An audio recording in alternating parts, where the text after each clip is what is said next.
పశ్చిమ గోదావరి జిల్లా నరసాపురంలో టీడీపీ అధినేత చంద్రబాబు నాయుడు ఎన్నికల ప్రచారంలో పాల్గొన్నట్లు మాజీ శాసన మండలి చైర్మన్ ఎంఎస్ షరీఫ్ చెప్పారు.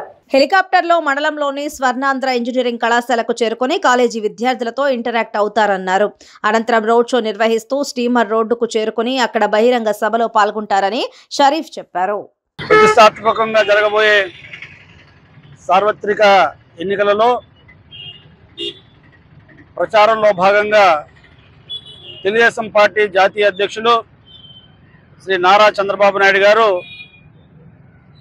రేపు 5వ తారీఖు నరసాపురం విచ్చేస్తున్నారు. ఆ సందర్భంగా నరసాపురంలో ఒక బహిరంగ సభని స్టీమర్ రోడ్డు జానకి హాస్పిటల్ దగ్గర ఏర్పాటు చేయడం జరిగింది. చంద్రబాబు నాయుడు గారు మధ్యాహ్నం 2 గంటలకి హెలికాప్టర్లో స్వర్ణాంధ్ర కాలేజీలో ఆయన దిగుతారు. అక్కడ మరి విద్యార్థులు ఎవరైతే ఉంటారో వాళ్ళతో ఇంటరాక్ట్ అవుతారు. అది ముగిసిన తర్వాత అక్కడి నుంచి ర్యాలీగా ఊరేగింపుగా భారీ మోటార్ సైకిల్ ర్యాలీతో చంద్రబాబు నాయుడు గారు ముస్తుబాద సీతారాంపురంలో ఉన్న స్వర్ణాంధ్ర కాలేజీ నుండి బయలుదేరి మరి Rustumbada machine high school road మీదుగా పంజాబ్ సెంటర్కి వస్తారు.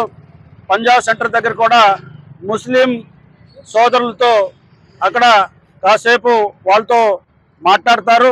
వాళ్ళ సమస్యలు వింటారు, దానికి సమాధానం చెప్తారు. అక్కడి నుంచి బయలుదేరి మీటింగ్ ప్లేస్కి వస్తారు. ఈనాడు నరసాపురంలో ఉన్న ప్రజలందరూ కూడా తెలుగుదేశం పార్టీ బలపరిచిన జనసేన అభ్యర్థి మరి బొమ్మిడి నాయకర్, అదే రకంగా మరి బీజేపీ ఎంపీ అభ్యర్థి భూపతి రాజు శ్రీనివాస్ వర్మ గారి గెలుపు కోసం చంద్రబాబు నాయుడు గారు వస్తున్నారు. కాబట్టి మరి ఎంతోమంది అభిమానులు ఉన్నారు. తెలుగుదేశం పార్టీకి జనసేనకి మరి పెట్టని కోట లాంటిది నరసాపురం. ఈ సభని విజయవంతం చేసి తెలుగుదేశం పార్టీ బలపరిచిన జనసేన అభ్యర్థి బొమ్మిడి నాయకర్ గారి విజయం కోసం, అదేవిధంగా బీజేపీ అభ్యర్థి శ్రీనివాస్ వర్మ గారి విజయం కోసం నరసాపురం పట్టణ ప్రముఖులందరూ ప్రజలందరూ కూడా ఈ సమావేశానికి విచ్చేసి విజయవంతం చేయాల్సిందిగా సందర్భంగా మనం చేస్తున్నాం.